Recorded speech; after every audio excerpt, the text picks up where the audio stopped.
Can you talk about Virat Kohli discussion? Do you think that the kind of phase he's going through, a lot of bowlers, thinking that this is the best time to get him, was that kind of thinking? I was just trying to concentrate on what I was doing really, rather than what he's doing and what phase he's in.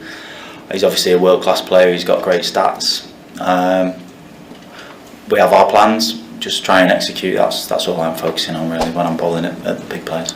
As a bowler, when you bowl to someone like Rohit Sharma at one end and then Rishabh Pant, different kind of batsmen, both destructive in different ways. What is your thought as a bowler when you bowl to these kind of contrasting styles? You obviously have your plan A in your head, what you want to do, where you want to bowl the ball at them, but then watching them and seeing what they do as well. Obviously Rishabh, he likes to pick up. Rohit Sharma, he was moving around, so you've got to watch these guys and try and adapt to what they're doing while still trying to bowl your best ball and get the ball in the right areas. So it's a little bit of watchfulness and a little bit of concentrating on what you're trying to do. Fair to say you were contemplating retirement not so long ago, but now when you first hit balls of international cricket, you said Rohit Sharma, Virat Kohli and Rishabh Pant. Does it sort of like make up for the bad times at all? It wasn't me that was contemplating retirement. It was something that would have been forced upon me. And it was just some conversations that I'd had with the guys at Lancs, with the nature of the injury that I'd had, the age I was at, and then the length of time out. It was a long, slow process. Unfortunately, at my age, it takes a little bit longer to heal things like that. But yeah, it makes it all worthwhile. Just getting back out on the park and playing for Lancs was what my aim was, and to do that was great, and then to do well was even better. But then this wasn't even on anywhere near my radar, so to get the nod first of all, and then to actually go out and perform as well, even better. Do you have a highlight of the three? I mean, not often Rohit's hurried on the pole, is it? So. Yeah, it wasn't in the plan, but I saw him moving around, so give it a go. Obviously your first is always the nicest, but it's just about getting out there and performing and being on the big stage. I enjoyed every minute. George, go ahead. Well played.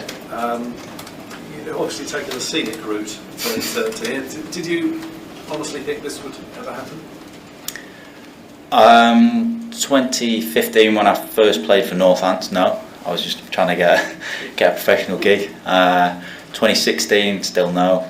I think a couple of years ago I played a bit of Lions cricket and I did all right, and I thought, well, maybe if there's a couple of injuries, but then when I had my injury at the timing that I had it, after being in the bubble, it wasn't on my radar. It was just about trying to get back and playing for Lancs and playing cricket again.